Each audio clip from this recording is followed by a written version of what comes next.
Okay, I'm gonna move in a little bit because I feel like I'm a little bit out of focus. I gotta be fully in focus for you bitches. A little better? It's a little better, right? That's a little better. Good evening, boys and girls. Tonight, we gather to talk about the collaboration of the century. Yes, it's the collaboration between Apple and Google. It's the collab that no one asked for, but maybe we all needed? Who knows? Not quite sure. We'll kind of pair your opinions with my opinions, and I'll tell you why you're wrong.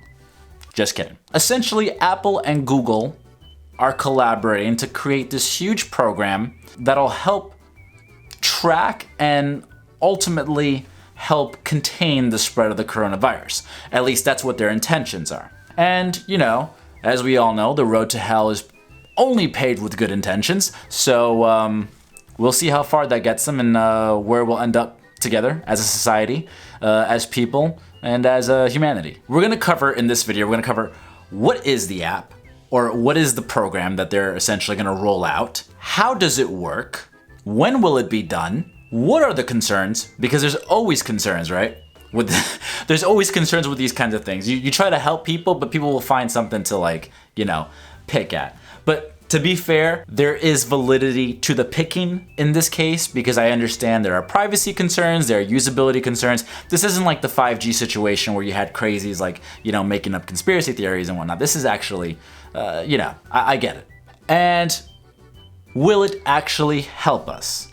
So we're gonna find that out. But first things first, before I get into anything, please subscribe to the channel, like this video, because I'm creating more content every day. Follow me on Instagram. I'm making memes. You know, I'm trying to like get through this whole situation with comedy and try to make people laugh, and that's my intention. I'm here to inform people, but I'm also here to sort of engage, start conversation, you know, have a couple laughs in between because Lord knows we all need it. So yes, like, subscribe, and follow on Instagram, please and thank you. So without further ado, let's dive into it. What is it?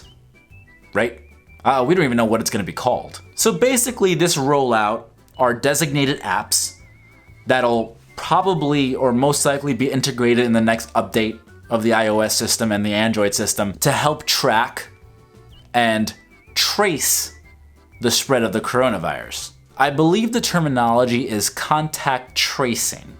And what they're looking to do, when I say they, I mean Apple and Google, they're looking to automate contact tracing. Contact tracing is essentially measuring for or accounting for how a pathogen or virus, in this case coronavirus, jumps from person to person. Essentially, how does it spread, right? So basically our phones are gonna communicate with each other and they're gonna notify us if we're in the vicinity of someone who's come in contact with the coronavirus or someone who has had or has it. That's the initial plan. So only authorized health officials will have access to the system's API. API stands for Application Programming Interface. So for those of you who aren't developers and who aren't in the computer science world, it's essentially a system or a computing system that acts as an interface or a window for another computing system or other developers to tap into and work with said system. I'm not the best person to define. I'm not a teacher, but you know, I'm trying my best here to try to make this as simple to understand as possible. So the app is going to be free, right? Obviously, especially if they're going to integrate it within the next update. Everyone's supposedly gonna have it. And I guess the most important detail, and maybe a controversial detail, is that it's voluntary, right? So you don't have to opt in. You can choose to opt out of putting your information into the app, which is interesting. It's gonna bring us to a point later on in the video as to how exactly is this going to work then, you know? How does it work? It's a good segue, right? How come no one told me my fucking shit's falling off here, bro? I lost the back of my pen. That is so annoying. So Google and Apple are boasting the anonymity. You're gonna be able to enter your information anonymously and share it with other people anonymously. I have to work on that word. I don't even know how to say it. Anonymity. Fuck. But another important detail is that the application is going to work or communicate with other devices via Bluetooth and not GPS location. So that's a huge sigh of relief for a lot of people because tracking is definitely a lot easier with geolocation turned on. With Bluetooth, there are still possibilities of being tracked, but it's a lot harder. It's definitely a lot easier if you have geolocation set on. Geolocation can actually be reverse engineered to reveal a bunch of shit about a person, like where they are and who they are, and basically gather all their information. It's a lot harder to do that with Bluetooth. So still a risk, but far lower. Anyone who has a compatible app will be notified when someone comes in contact with them or is in a close vicinity to them. So the phones are being tracked using randomly generated numbers rather than being tracked or traced back to a person's identity. So they're really pushing for this whole anonymous thing, and that's, admirable and, fine. So users who test positive for the coronavirus will be able to insert their information, and that information will be sent over to a database, a server in the middle of, I don't know, Minnesota or something, right? And that will basically be accessible to only these official healthcare people. Your information is not directly traceable from that source. So that will help you people sleep a little easier at night, or maybe not. Again, this is controversial. When will this be rolled out, or when will it be done? No one knows 100% for sure, but stage 1 is planned to roll out first or second week of May. So that's in the next coming weeks. So we should be seeing or receiving more information about this really shortly. And now, of course, the part that everyone's been waiting for. What are the concerns? Ooh. This is where the pit opens up. I want to open this debate pit. Sorry. So of course the first concern is privacy. And that's not just from tracking, because it's a little scary. Everyone's gonna have your information. Well, they're gonna have your information, but they're not gonna be able to trace it because everything is just random numbers, right? It's not linked to your identity. But of course, with the right reverse engineering, anything is possible, right? So it's not just anonymity from governments or corporations and businesses, but also from hackers and security breaches. So these APIs will be able to have been tapped in. So these APIs are able to be I swear to God, I'm not drunk. So these APIs may or may not be vulnerable to security breaches. This is not staying, bro. This is like really annoying. And the other area of concern is the usability aspect of the app. How can health officials ensure that, no person is inserting the wrong type of information, either false positives or false negatives?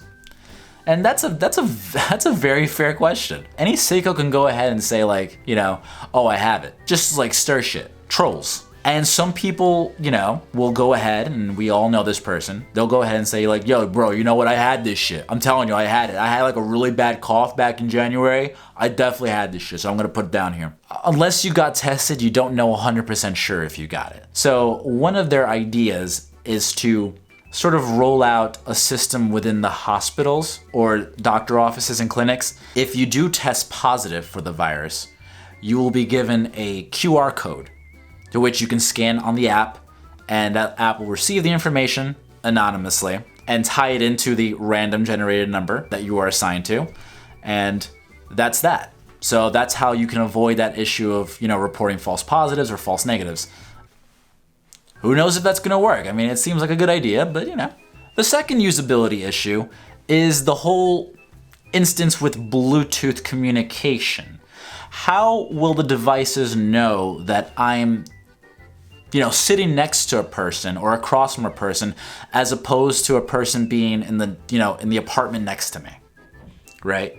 So we can be in close proximity, but never be in close contact, if that makes sense. How is the phone going to make that distinction? And that's also a fair question. And I don't think, as of right now, they haven't really officially answered that question, Google or Apple. But if you guys know, or all my computer scientists out there, if you have any idea how that's possible, feel free to leave in the comment section how they're gonna go about solving that issue or going about that hurdle. And the third area of concern is essentially what's to stop people from being fucking stupid. What's to stop people, say I got it positive, right? I tested positive for the coronavirus. I scanned my shit, got my QR code, and then I strap it to a drone and I fly that drone around, causing pandemonium. You can't really do that in New York City, But other places where, you know, you're able to, I don't know, fly your drone freely, yeah, it's a possibility. You can strap it onto like a raccoon, strap it onto a dog, and have that dog just run around freely at the park and just come in contact with a bunch of other people, and then, you know, their phones are gonna be sounding off, and, you know, information is gonna be scrambled, or it's gonna be corrupt. So these are all like valid discrepancies or worries that people have, and you know, I understand that. So, and finally, will this app actually be helpful? And the answer is we don't really know yet. Because this app essentially doesn't work without a sufficient amount of testing. So as of right now, we haven't really, you know, our testing capabilities haven't gotten there, but hopefully with this new or second stimulus package, that's supposed to really help the situation with testing, which will really help the performance of this app. Can Apple and Google even get enough people to use this platform? I understand people's concerns, and especially in, you know, the computing world, they're valid points when it comes to privacy and security. So are enough people gonna sign up or opt in for this? I mean, statisticians are actually saying that in order for this platform to work effectively, at least half of Americans would have to opt in for this app. And that's a lot. And I think, I think I know like half the people I know would decide not to opt in for this. Just because, you know, I know, like, I have my conspiracy theory friends, and I have people who are concerned with privacy and security. And again, I understand. There is validity to concerns. I just think in the situation that we've been kind of thrusted upon, I think this is something that's going to help us wholly as a society and help us move forward and help us hopefully get back to some sort or some sense of normalcy. Are we abdicating any sort of right to privacy? And I don't think so. Historically, Apple has been pretty gung-ho about their privacy. I mean, there was that whole situation with the FBI, right, when they wouldn't fork over a suspected terrorist's iPhone, or actually it wasn't suspected, it was an actual domestic terrorist, wouldn't fork over their iPhone, right, because of privacy concerns or invasion of privacy. So it's something that they do take seriously. And when it comes to this information, right, I mean, it's kind of for the betterment of humanity for us. So it's something that, you know, I'm actually inclined to give a chance to, and hopefully a lot of people are, but again, I understand if they're not. I feel like I always have to say, but that's just me. Because I don't want people to hate me. Not that I care if people hate me, but you know what I'm saying? Like, I get it. And I guess the last area of concern is old people, right? I know a lot of old people that still use flip phones. So they're the most vulnerable demographic to be affected by the coronavirus.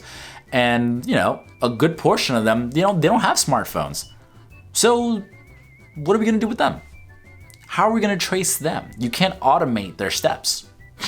Essentially, without a smartphone, there's no tracing them. So there's a kind of a little loophole in their scheme there. I do want to read a little something from an article I found on Wired from Andy Greenberg. It's a good summary of how I feel about the whole situation. And I don't know, you guys can have your take on it. In other words, the system will be imperfect. No one should expect otherwise. But done right, with full knowledge of the real risks and finite rewards it provides, Bluetooth contact tracing serves as one more tool to detect and fight an invisible adversary. The world may need every tool it's got. Bro, I get it. Absolutely. I think that holds a lot of validity, and I think it makes sense. But alas, I'm going to basically open the pit of debate. What do you guys think of this whole situation? Are you for this app or are you against this app? Why are you for it? Why are you opposed to it? What other concerns are there? If you have any other information that's, that I don't have yet because I didn't do sufficient research, then go ahead and write those in the comments as well. And I'm sure we're gonna learn more about this in the upcoming weeks or in the upcoming days actually, because with these sorts of things, Apple and Google, they move pretty quickly. So I'm done with this. Thank you so much for watching this video. Again, don't forget to subscribe. Don't forget to smash the like button. Coming out with more content soon. Not everything is gonna be serious. I feel like all my videos so far have been like serious topics. I do wanna kind of delve into not serious because I'm not always a serious person. Stay safe. Peace out. Nothing but love.